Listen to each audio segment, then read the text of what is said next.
ஒரு மரத்துக்கு spacing and placement எவ்வளவு முக்கியம் தெரியுமா? செங்கோட்டை ஃபார்ம் இன்ஸ்பெக்ஷன்ல நான் லைவா அப்சர்வ் பண்ண ஒரு முக்கியமான விஷயத்த சயின்ஸோட சொல்றேன், சேவ் பண்ணிக்கோங்க. இந்த ஃபார்முக்கு கிளைண்ட் 2 முக்கியமான பர்பஸ்க்காக எங்களை கூப்பிட்டுருந்தாங்க.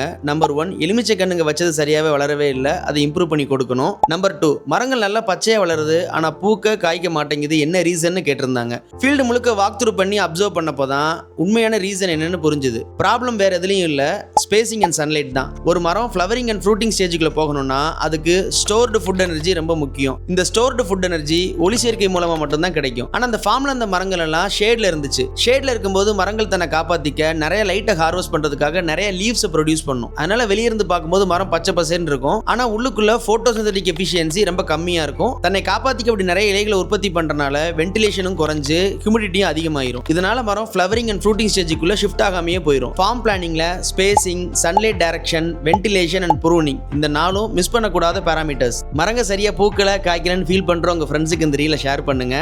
தேங்க்யூ.